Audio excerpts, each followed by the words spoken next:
In our previous episode on Who Was Plato, we quoted Alfred North Whitehead as saying, "All of philosophy is a series of footnotes to Plato."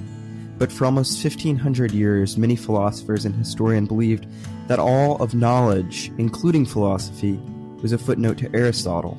The philosopher, with a capital P, as he is known, contributed greatly in fields of biology to rhetoric, physics to ethics. But what made Aristotle so special? And why should we care about Aristotle today after so much of his work, such as the sun rotating around the earth, has been disproven? Furthermore, Aristotle makes ethical claims that go against foundational points in modern society, that women are inferior to men and that some people are natural slaves. The work and influence of Aristotle is ingrained in Western society and thought. But why is this the case? And should it still be the case? Join us this week on Open Door Philosophy as we explore the question, who is Aristotle?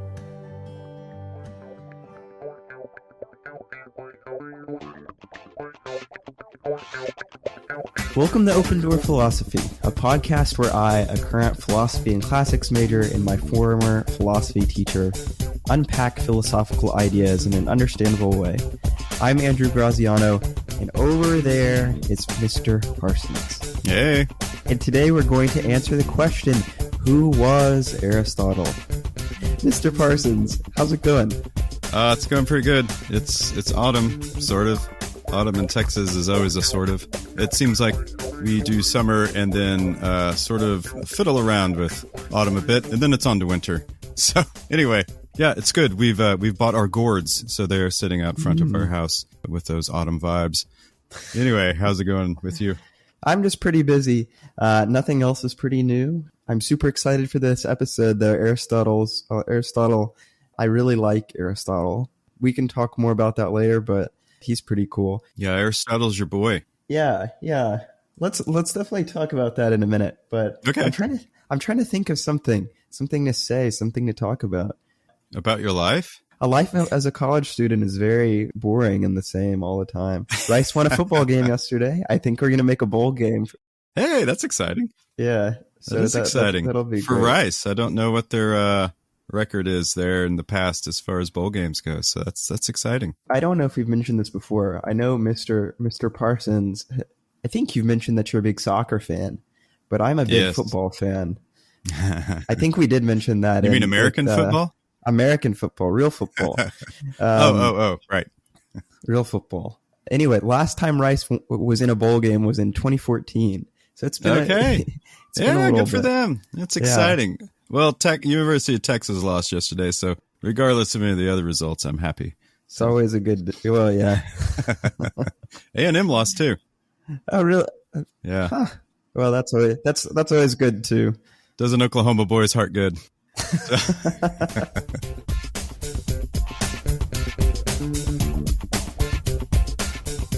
All right, guys. So it's Aristotle, the third of the big three that we're talking about today. Now, I do want to give a disclaimer at the beginning of this episode. Aristotle's work, much like Plato's and Socrates, is just so vast. This is going to be like a 50-minute episode or so. We're not going to go super deep into any of his theories because he is so influential, like Andrew mentioned in the intro, in so many different areas. So this is really just going to be an overview of Aristotle and his main ideas and a bit of his history. So anyway, just wanted to preface everything with that before we get into it. So for 45 episodes, I think I've mentioned multiple times in each episode that I really like Aristotle. And so I should probably talk about that before we get into Aristotle. Yes, it's kind of like a therapy couch session here. I guess so, yeah. I don't know what that... Let's dig deeply into this, I'm thinking of Tony Soprano on that lady's, whatever her name is, couch. Yes. Anyway, so there's a lot that I like about Aristotle. And there's a lot I don't like as well, which shouldn't be surprising. But one reason I really like Aristotle goes back to his method. So when I first came to college, one of the big things that I was thinking about was, in thinking about philosophy, is I want to go back to the roots of it so I can understand philosophy as a whole. So the thought was like, if I study Aristotle and Plato in depth, then I'll be able to better understand Nietzsche and Kant and all of these people who draw on him instead of just skipping to Kant. But unfortunately for me, I got really captivated with the classics, with Aristotle and Plato. And I mentioned this on the last episode. I like Plato because he's fun to read. He's fun to play with, but Aristotle is different. And I think it's mostly from his method, which we'll talk about a little bit later. I disagree with a lot of Aristotle's ideas on politics and ethics. He's clearly wrong in biology and some of his physical principles too. Metaphysics has some weird points, and I don't agree with his idea of the soul. But the way he approaches questions, the way he thinks about things, the way that he holistically thinks about philosophy and science together and uses them as bouncing points off for one another, it's very inspiring for me and something that I try to do when I think about questions in philosophy. And that's really the reason why I like Aristotle so much. I do like things in his ethics and his politics too, and his metaphysics and the way he thinks about the soul, but it's primarily for the method. And we'll talk a little bit about that more later. Yeah, it is interesting when you think about philosophers and their influence on philosophy as a whole, kind of like where they fit in with the history of philosophy and the context of philosophy or the evolution of philosophical thought. How about that? Some philosophers are incredibly important, even if you may not agree with all of their points. A great example is Nietzsche, I think. A lot of people are frustrated with Nietzsche. Some people label him an anti-philosopher. But that transition from like sort of the modern era to the postmodern era, Nietzsche is very important with that and raises a number of really interesting points. With me and Nietzsche, probably similar with Andrew, I like Nietzsche's thought and his project and his process, but I don't know that I agree certainly with everything. Yeah, that's important to note, when you're studying so many philosophers, you might not agree with everything they say and think. That doesn't discount their importance in the evolution of philosophical thought. Even if you disagree with Aristotle, think about the method that he uses, and when we talk about this, because it's very important in thinking about later philosophy as a whole. Many philosophers have adopted a similar method. And like I mentioned in the intro, Aristotle was so ingrained in Western thought pretty much until the 1600s when he was kind of radically tossed out. But his influence is still there. So if you want to understand a lot of philosophy and the process of philosophy, you really need to get a really good understanding of at least Aristotle's method. Yeah, and that kind of gets us to background and influence, right? So many thinkers after Aristotle are either labeled a Platonist or an Aristotelian. Plato is incredibly influential. Aristotle's incredibly influential. And so many that come after them were like, yeah, Augustine was a Platonist and Aquinas is a Aristotelian. And I mean, modern philosophers even still grapple with this identification. What school do they land in, or what side do they land on? And that in and of itself just shows the tremendous influence of both of these great thinkers from Greece. Yeah, so let's talk about his background a little bit.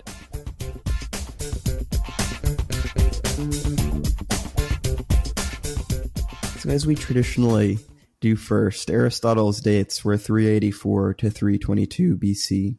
Let's just kind of frame this in a moment of history, at least his birth. So 384 is 15 years after Socrates was killed. So he's not directly from the Socratic lineage. In fact, he's not even from Athens at all. Aristotle was born in northern Macedonia and was raised in probably a rather wealthy-ish household. I think his dad, like Aristotle would later take up in his studies, his father was a physician. I think his father was a court physician too for Alexander the Great's dad, King Philip of Macedonia, who was very, very contentious for the Greeks in his own right. Anyway, when Aristotle was getting older into his age, he went down to Athens to study at the academy. Like so many people in the Mediterranean did at that time, it was very common for men around the Mediterranean to come and study with the Greeks. So Aristotle came down to study with Plato in the academy. Yeah, and so his time at the academy under the tutelage of Plato was incredibly foundational for him. And he was, by a number of accounts, probably the best of Plato's students. And The question was, as Plato was growing older, who's going to take over the academy? This was a big question. This isn't like a public school where, it just keeps going and they just cycle in new principals or whatever. This is a private school founded by Plato. And so who's going to take over after Plato's gone? And of course, there was a number of great candidates, but it was largely assumed that Aristotle would be the person. But when Plato dies, and I can't remember exactly why this was the case, but the running of the school is passed to, I want to say, his cousin. So it kind of stays in the family, if you will. And Aristotle leaves the academy after that and begins traveling all throughout Greece, categorizing, as we'll talk later, over 500 different species of animals. This was a very prolific time for him. And then also heads up north back to Macedonia and becomes the tutor of Alexander the Great. And then after his time with Alexander the Great, there is some political upheaval. Don't know that we'll really go into it, but Philip II and Alexander the Great, well, really Alexander the Great, campaigns down in Greece. And Aristotle founds his own school called the Lyceum, which he was running for really, I want to say, you can correct me if I'm wrong here, Andrew, if you know better. I want to say he did that till almost the last year of his life. And then for whatever reason, I can't recall, he left.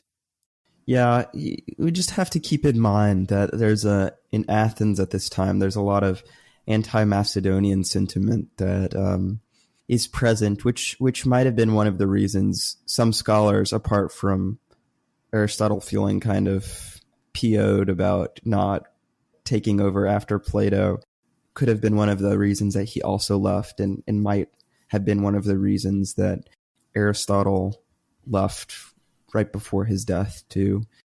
There's a lot of speculation around the end of Aristotle's death. Apparently there was a conflict with Alexander the Great, Aristotle disagreeing with a lot of his stuff. And some scholars, even in antiquity, they said that, and I think this is really cool, that Aristotle might have played a hand in Alexander the Great's death, but that's probably not true. That is interesting. But let me just mention, in that time that you mentioned, I think you mentioned this, when he came back to Athens after traveling around the Aegean and the Mediterranean after his studies, that period from 335 to 323, like you mentioned, the year before his death, that's when he composed most of his works and dialogues.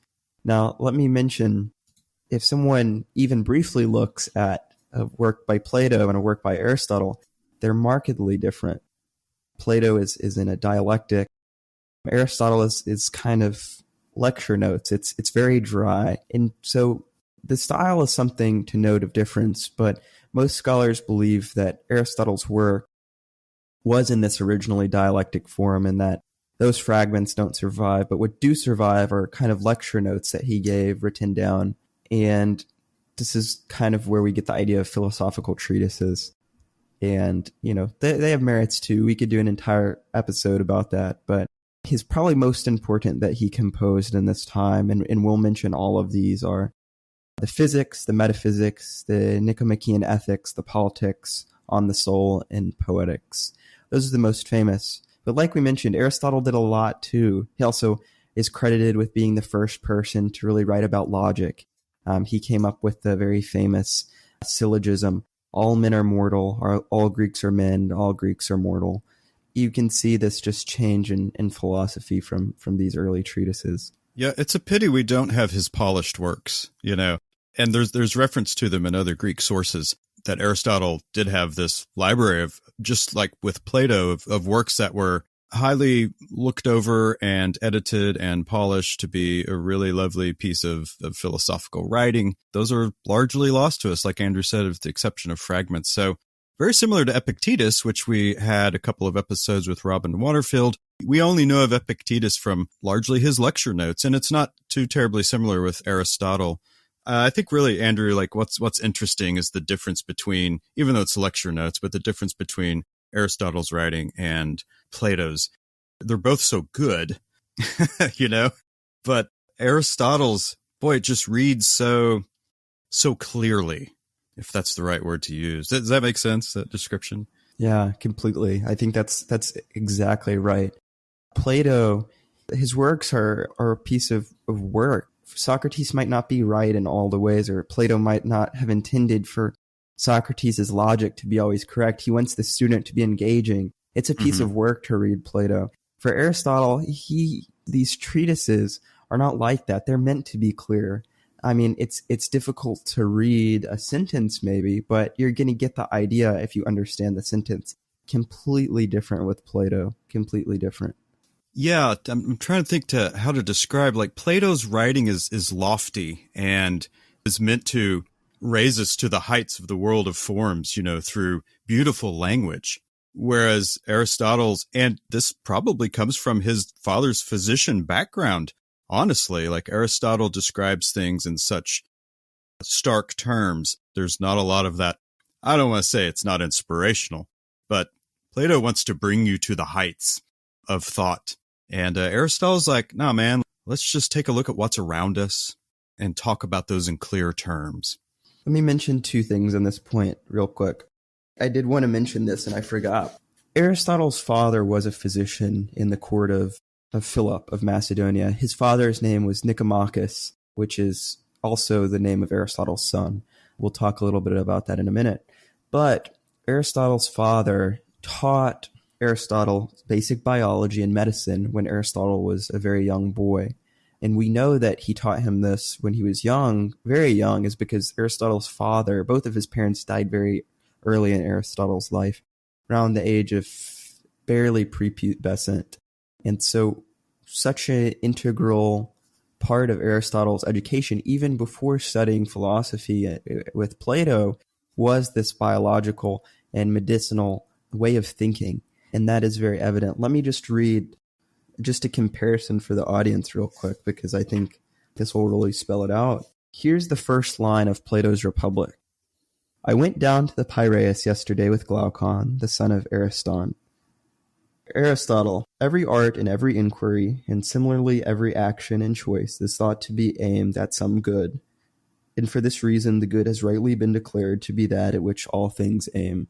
When you read that first line from Plato, you're just thinking, what the heck is going on? Why is he telling us about what Socrates did? Who cares? But with Aristotle, it's clear what's going on. He's just clearly stating this observation that he's making about the world. And that's just a huge difference between the two. Yeah, that sums it up perfectly.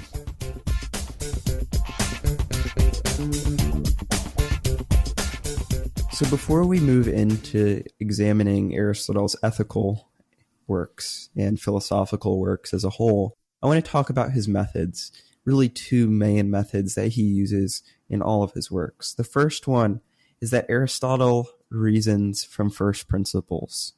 Now, Aristotle defines first principles as the first basis from which a thing is known. And we can really see this influence of science, or the influence on science, too, of Aristotle's way of thinking. He's looking at the natural world. He's making an observation, not from what other people say, not from a textbook, not from popular opinion, but he's just making an observation of what seems clearly to be true and reasoning off of that. And the really point of why he does that is because, one, he doesn't want to have his beliefs founded upon principles that are just incorrect. And two, you're just going to make better judgments if you reason from and it's very connected to the first point. You're going to make better judgments and reasons and a better conclusion if you argue on something that's firm and foundational. And so if you argue from something that's a first principle, something that is obviously true, then the conclusion that you reach is going to be very strong. An example of this is I just read an example, but I'll give you a shorter one. An example of this is in Aristotle's Metaphysics. Usually the first line of all of Aristotle's works are from first principles. And it's usually a sentence that's kind of some truth that seems like a big, bold claim, but probably is not. So Aristotle's Metaphysics starts with, all men by nature desire to know. And his reason for believing this is that we take delight in our senses, for even apart from their usefulness, they are loved for themselves. So he says, basically, we just get a joy out of seeing out of tasting, out of smelling, out of touching. We are happy with them not because they allow us to do a job or a task. We don't value our eyes because they allow us to input taxes or something. We just like the ability to see. And from that, he reasons that humans just desire to know things. And so that's an example of the reasoning from first principles. Mr. Parsons, do you want to say anything about that before I go to second point? Well, just the methodology is so important as far as the future of philosophy and how it's conducted in its methodology, right? So another great example of first principles would be René Descartes and his investigation of what is real and what he can trust and what he cannot trust. And of course, he cannot trust, or his conclusion is, or his thinking is, how about that? His thinking is he cannot trust his senses, and he goes through the reasons for that. And so what is the one thing that he can put trust in? And the one thing that he can put trust in is the fact that he is a thinking thing. He thinks, therefore he is. And so that is his first principle, right? Like he clears the rubble and gets all the way down to the foundation of that first principle. I think, therefore I am, and then can construct arguments based upon that solid foundation. So it's just another example, I think, of how influential the idea of first principles is. So a second method that Aristotle loves to use is what's called endoxia. Now, endoxia, it sounds almost contrary to his reasoning from first principles. But endoxia just means belief. I don't know what "in" means, actually. Doxia, is that where we get like doctrine from? Yeah, it's just a belief. Mm-hmm. And so endoxia is basically, it's an idea that people hold that is so commonplace, so normal, something that everyone holds, or the views of the majority. It can really extend more than that too, like from experts and famous people, but it's primarily a view that most people hold or that everyone holds.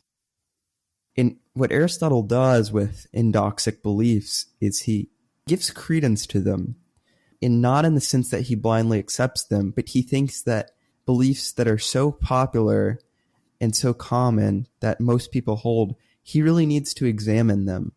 Because one reason is that if a group believes them and they've been debated, probably they've been thought about a lot, they're probably pretty strong beliefs. But also it's just a popular belief. And so, like I said, he doesn't say that these are right, but he wants to examine them. And this is a really good, and I'll give an example of a minute, but this is a really good contrast with Plato, because Plato hated and basically condemned starting from endoxic beliefs, because this is really what we'd call, I guess, common sense knowledge, right? So common to the populace. Yeah, exactly. It is common sense knowledge. Or common within a culture, right? Yeah, exactly. Aristotle uses these beliefs as kind of starting places for debate on a topic. I'm trying to find an example now from Aristotle, but if I can't in a second, then I will. Oh, I know exactly. So this is a very famous example that Aristotle uses. He says that Greek culture, ancient Greek culture to us, holds this idea from Homer, I think, where I don't want to embarrass myself in front of the classical listeners, but he says, the Greeks have this idea that you're never going to be you can never be content with your happiness, because one day, like at the end of your life, he uses an example of this famous guy from Greek mythology. You can maybe one day at the end of your life be super wealthy, up until then, super wealthy, super happy, have super good kids, whatever. And then on the last day of your life, you get robbed, your children get killed in front of your eyes, and then you're burned to death. And so he examines that popular belief by questioning, well, is it really true that we can never be content with our state of happiness? And I think this is a really good method, because popular beliefs are popular, and presumably they're popular for a reason. Their popularity doesn't mean that they're true, but it's something, that society holds and that we should think about closely. And that's a big method in his rhetoric and his logic and his topics, and his ethics and his physics, everything. Do you want to say anything about that, Mr. Parsons? No. I don't think so. The only thing I would say would be sort of echoing what you said. Is just that's a really fascinating point. Well, no, I guess I do have something to say about that.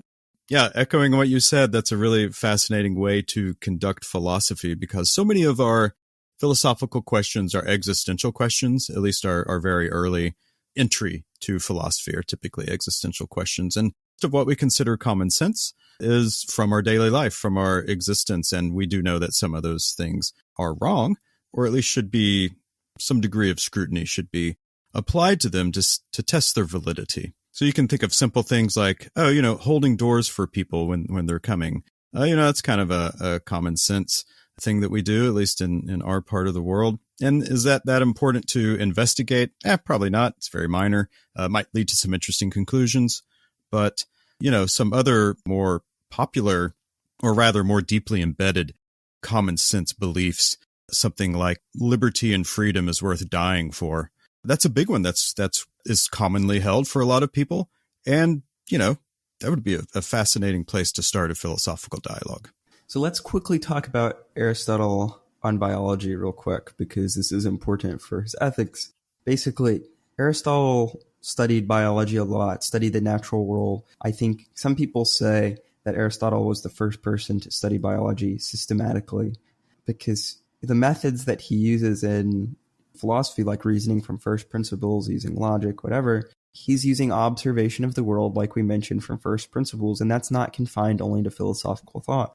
It's also just like observing animals and natural features of the world.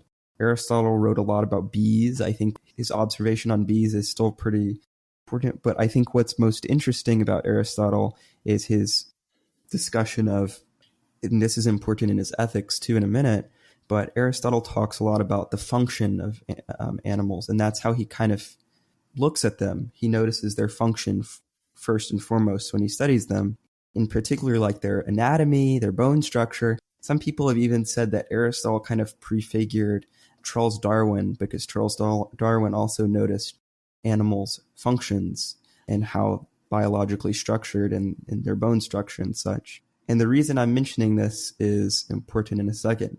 And this is a very, very brief glimpse of Aristotle's biology. But before we move on, Mr. Parsons, do you want to talk about this at all? Yeah, I mean, just the only thing is to expand upon it. He was really the first classifier of living things with those qualities that you mentioned. He distinguished over 500 species of animals and had, like you mentioned, talking about function, he had 11 different grades of animals based on various qualities, which really is a precursor to the types of classification we use today. It's common in biology with taxonomy, with things like kingdom, phylum, class. He was a classifier, and he's really the first person, at least that is heavily recorded, to approach nature in this way versus, say, like the pre-Socratics, where they're like, obviously their claims were based on observation, like everything is fire or everything is water. But Aristotle's is so, I don't know if this is the right term, but so clinical that it really gets into specifics of things. He really looks so closely at the world around him rather than being caught up in abstract thought. So yeah, he was a classifier, and that has, like you said, a lot to do with his other philosophy as well. You kind of mentioned this. Is he considered the first scientist? I don't know about the first scientist, but maybe the first holistic scientist. I think like some of those pre-Socratics could be considered scientists. Sure. Yeah. Maybe scientists in the way we think about it, where Aristotle's basically the inventor of the scientific method. Yeah. So maybe science as we think about it, for sure. Yeah, and again, I think of the influence of his father being a physician. I mean, this had to have a tremendous amount of influence on the way that he looked at the world. Plato, and I'm not sure Plato's background. The reason I wanted to mention biology is because of Aristotle's use of thinking about the function in his ethical thought. As we mentioned, Aristotle classifies the function of a thing with its anatomy, but what he's also thinking about is he also doesn't limit that study of biology just to animals. And so he thinks about, in the Nicomachean Ethics, which is named after his son Nicomachus, he uses this biological approach to think about humans as well. He notices some unique features about human beings which is something similar Mr. Parsons talked about in his classifications. One of which is he notices that humans are rational animals. That's basically his biological classification of humans. And since we're rational animals, he considers why we have that function. What's that function and how does that matter to us? And he goes on kind of a long tirade and thinking about function. He determines that the function of the human being, of the human animal, is basically to reason well, which is not surprising. And he thinks that reasoning well will lead us to a state of eudaimonia. And when I say reasoning well, it means reasoning excellently. Excellence means arete in Greek. And that's how we get the idea of virtue. When we reason well, we reason with virtue. And so we act with virtue in all things because reason, this is important. So if we're rational animals, all of our actions are going to be informed by our reason, or at least that's how we should be, because if we're not, we're wasting this potential. So if all of our actions are done with reason, if we're reasoning well, then all our actions are going to have virtue. And so that's how he gets to that. And the reason that that's good for us is because that will lead us to a state of happiness.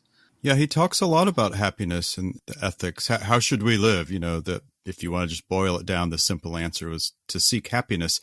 But I want to distinguish between, happiness and the idea of pleasure, right?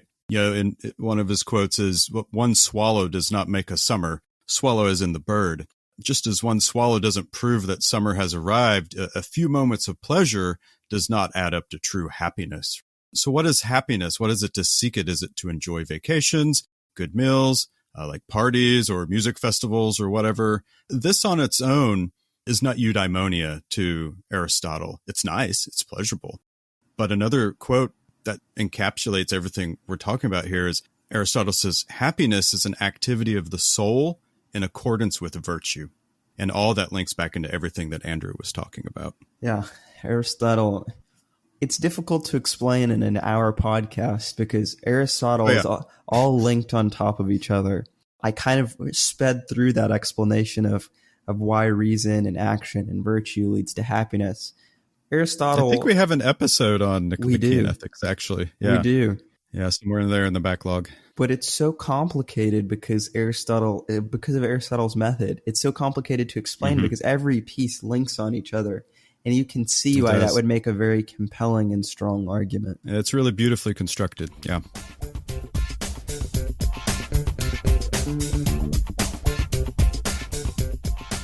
Extending from this idea of virtue, eudaimonia, happiness, from a political perspective, Aristotle says we can only achieve eudaimonia in relation to society. So he's really concerned with justice and how we should interact well with those around us in a well-ordered political state. So this is a good way to segue into his views on politics. For sure. So Aristotle's Nicomachean ethics and his politics are really meant to be one study on the best human life in a political community.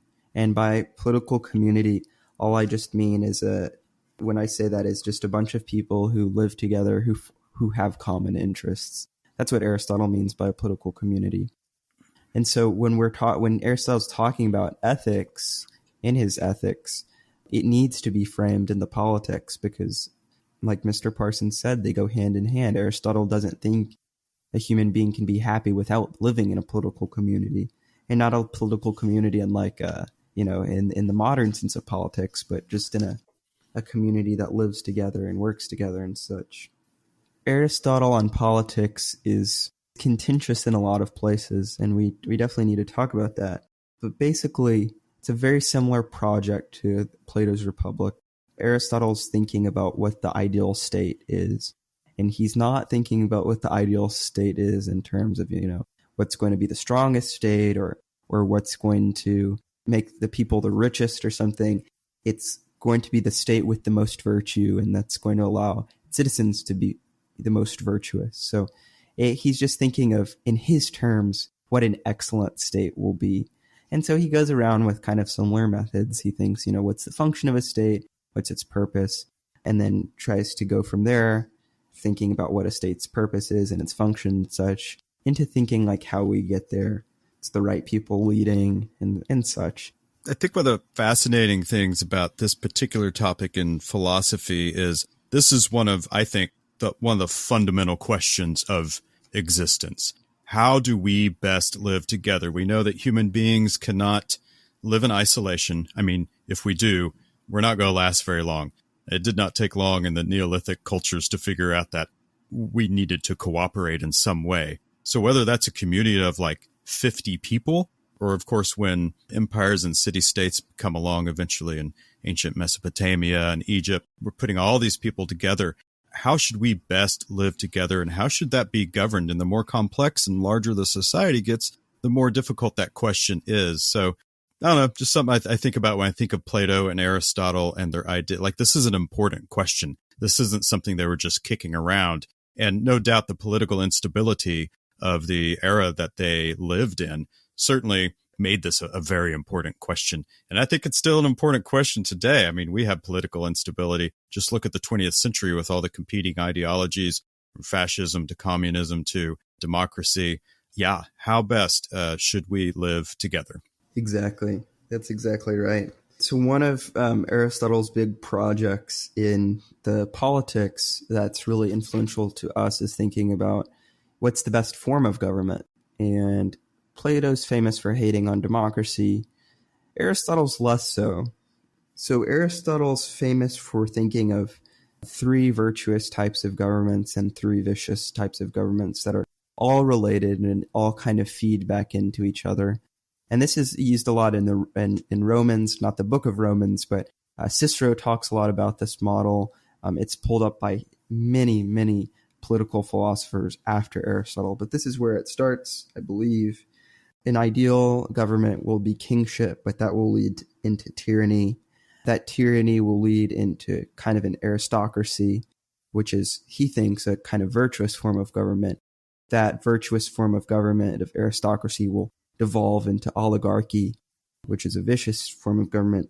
That oligarchy will lead into kind of a constitutional government. And that constitutional government will lead into democracy, which he thinks is a vicious form of government. And let me just read this next line because I think it'll give some context. For tyranny is a kind of monarchy which has in view the interest of the monarchy only. Oligarchy has in view the interest of the wealthy, democracy of the needy, none of them the common good at all. So it's thinking a lot about power structures, but what makes a government vicious is when they stop thinking about what they can do for other people and starts thinking about how they can use that power to just benefit themselves. So this is making me think of a line of reasoning that I have used the last couple of years. I really try not to talk politics with people. Same. But there's a certain political leader whose views I did not share. And when people ask me like, well, look at the economy. Isn't it great? Or look at this. It's working so well. What's the problem? And my response was always just, that particular politician lacks virtue. And so I guess I'm an Aristotelian. Because, if you go with this idea that, if we all follow the virtues, we live in a virtuous state, it will naturally lead, like the byproduct will sort of be a natural sort of harmony, right? Yeah. And that's probably a bit idealistic, but maybe not. I mean, so, politics is a nasty game, and I don't know how virtuous any of them are. But I do always kind of look for the person who is what I call, the most virtuous of whoever there is to vote for. Yeah, I don't think I have anything else to add about that. So are there criticisms of this Aristotelian model? Yeah, there's some criticisms. Do you want to talk about, this is a good segue to that elephant in the room topic, but yes, there are criticisms of Aristotle. One of his ethical views is that basically you need to do the right thing in the right time for the right reasons. And this kind of goes with his political view that really you need the right people, not just in governance, but in every part of society to do the right thing at the right time, but most importantly, in relation to themselves. So a good society or a good polis, a good community, it's not going to work if people aren't doing what Aristotle thinks they can best do. And so Aristotle classifies people based on what he thinks they will do best. And here's the big elephant in the room that is important to address and that we kind of brought up. Aristotle thinks that, for one, men are better at some things and that women are better at other things. Aristotle thinks that a man is better at leading a state and a woman is better at leading a household. And so Aristotle's not going to be a fan, unlike Plato, of women really getting involved in politics because he kind of thinks it's against their nature. Secondly, Aristotle also believes in an idea of natural slavery. And this is not slavery in the sense of, it's not racial slavery, it's not slavery based on really anything except kind of an intellect. He thinks that some people just do not have the natural disposition to lead. Aristotle just thinks that some people do not have the capacities to lead in society, and that some are just better at taking orders and doing work. I don't think I need to say this, but I think I should. These are not the parts of Aristotle that I particularly like, and that in Neo-Aristotelianism, these things are amended, and I don't think anyone's a huge fan of these. And we can talk about why in a minute, but Mr. Parsons, do you want to say anything about this first? Well, I mean, they were certainly used to justify all kinds of actions in the past of human history. Yeah. It's a great point to, ask the question of what do we do when great thinkers or great leaders do things that either A, we don't agree with, or B, are just seem plain wrong. You can think of all kinds of leaders. I mean, I remember Brown University has a statue of Marcus Aurelius, and there was a movement at one point to remove that statue because Marcus Aurelius had slaves. What do you do about that? A great leader, a very thoughtful leader, obviously, a great Stoic, but had slaves. You could say the same thing of some of our early American founders. George Washington and Thomas Jefferson, of course, both owned slaves. One of the famous early 20th century existentialists, Heidegger, eventually joined the Nazi Party. Does that mean Being in Time is not an important philosophical work? And some of these offenses, I think, are worse than perhaps Aristotle's claims about women and slaves. That was obviously a product of his particular time. You could say with Heidegger, well, joining the Nazi Party was a result of his particular time. So I don't have an answer to any of that, except that everyone is human and philosophers are also human, and no philosopher claims to be completely right. That's kind of one of the aims of philosophy, to avoid absolutism. Yeah, and that even involves yourself. So, yeah, it doesn't mean we let Aristotle off the hook. It does mean that it's important to acknowledge when someone like Aristotle, or anyone really, but especially people who are thought of as or looked to as great leaders or great thinkers, when they get things wrong, it's always important to talk about those, right? Philosophy is replete with these types of examples of needing to discuss questionable beliefs that great thinkers have held. There's this famous philosopher in ancient philosophy named Agnes Callard, who is a professor at University of Chicago, focuses a lot on this stuff. And she wrote this very famous article in 2020, in actually July of 2020, when there was a lot of conversations about similar things, an opinion piece called Should We Cancel Aristotle? I highly recommend people check this out. This is a New York Times opinion piece where she argues that, let me just quote this real quick. She gives us this thought experiment. I can imagine circumstances under which an alien could say women are inferior to men without arousing offense in me.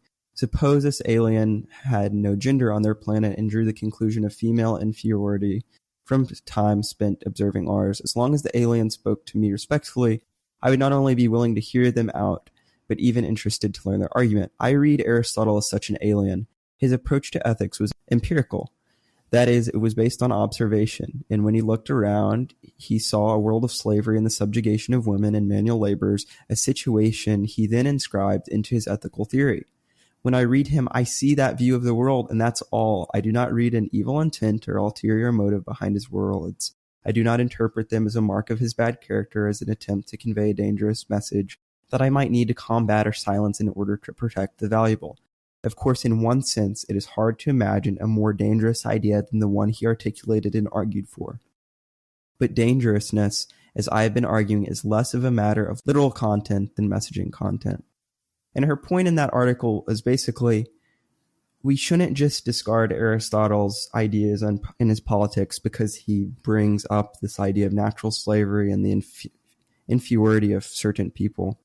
We need to recognize that's wrong, but we need to also recognize why he put that in there, and that is a context of his age and time.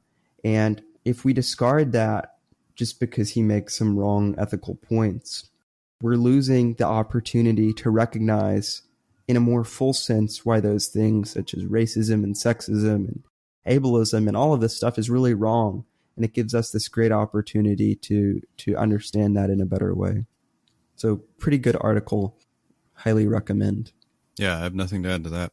I was really wishing I could think of other examples. I know Simone de Beauvoir has some things that people have to talk about. There's a lot. She mentions a few. Kant and Hume made racist sexments. Frege made anti-Semitic ones. Wittgenstein was sexist. Yeah, it's its own philosophical question, isn't it? What do we do with the great thinkers who held some beliefs that does not agree with our current ethical viewpoint? Anyways, let's move on to some happier topics. We can make this one quick because I think this one's related. A big part of ethical decision-making and good political decision-making for Aristotle is deliberation. Deliberation is a part of practical wisdom and informs how we act in the world and how we make good decisions, and more importantly, how we make virtuous decisions. And one of Aristotle's main concerns, we need to frame him in his time too, which we've done in a lot of these past episodes thinking about Athenian life, is the assembly. Now, in the assembly, just for a bit of context, what they did was they would raise an issue, maybe an issue or two for a day, and the people present at the assembly would vote what they should do on that topic. And they only had one day to make a decision. It's not like modern politics where we can sit in Congress and debate about an issue and propose a number of bills. They had basically a day from sunrise to sunset to debate an issue. And Aristotle's concerned about this, they didn't have daylight savings time. Yeah, I know. Affects the political process. But anyway, dumb joke, sorry. No, it's not dumb. But Aristotle's concerned about this because it's really, he seems like he thinks it's really hard to make good decisions. Not only make good decisions, but raise good answers to those decisions, or raise answers to problems in a day. I mean, that seems really difficult, right? But it seems necessary to do, right? For a good state, what he wants to bring upon Athens, they're going to have to make these decisions, good decisions no less, to problems that occur, and make that decision within a day. So in response to this, he writes the Rhetoric. Our friend Robin Waterfield and one of my advisors co-translated Aristotle's Rhetoric. It's called The Art of Rhetoric from Oxford. I highly recommend it. It's really good. But anyway, this book is basically a way that Aristotle advises that political thinkers think about making good decisions, and not only that, arguing for those good decisions. So the Rhetoric is a book on argument and good decision making. We can contrast in Plato, rhetoric is thought to be a very bad thing. Aristotle rhetoric is meant to be a thing that can be an art if done well. The only other thing for me to add is we need to keep in mind there was a lot of these sophists who taught demagogues, people who would popularly argue for things in the assembly to speak, and that was a problem. Aristotle thought that these people were basically corrupting Athens by arguing what was popular to increase their own power. And so that's not what his rhetoric is about. His rhetoric's also about a way that people who are not making speeches can judge these political speeches too. But really, the only reason I raise this point up is just to show Aristotle's holistic approach in thinking about things. So he doesn't just stop about thinking about what the ideal republic is. He goes into depth, explains how we form this ideal republic by looking at tools we use, such as rhetoric. Yeah, it's just another great example of the importance of Aristotle. And I think maybe, I don't know, might have said it in this episode, but definitely said it in the Plato episode. When you take Aristotle and Plato together, oh my gosh, like that can be an entire career in philosophy, just those two philosophers. And they span the breadth of almost everything that's significant in philosophy, and ideas that develop post-classical Greece all still, in a way, come back to arguments and viewpoints of Plato and Aristotle. So I hope these last two episodes have at least provided enough of a overview that you might arrive at that conclusion and or question it. It's philosophy. We can do that. And check out some of the resources we have on the website if you want to look at the direct source work that we're talking about here with both of these philosophers.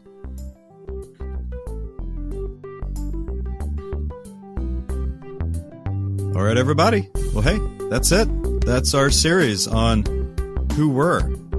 So we did the pre-Socratics, Socrates, Plato, and Aristotle. This is like a nice approach to talk about philosophers and theories without getting too in-depth.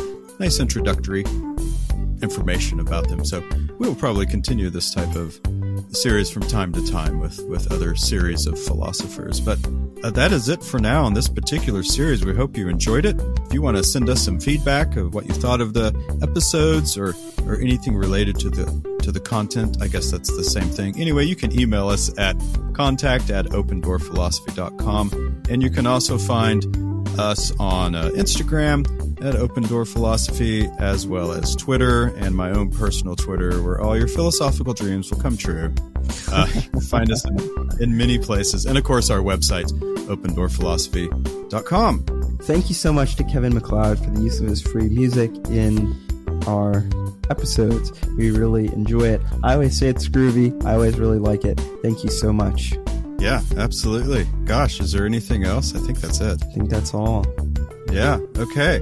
Well, hey, everyone out there, have a great time, whatever it is that you're doing, but, do it virtuously. Okay. Do it virtuously. That's right. All right. And we'll see you next time. Remember, when you are in need of a little philosophy, the door is always open. See you next time. Peace.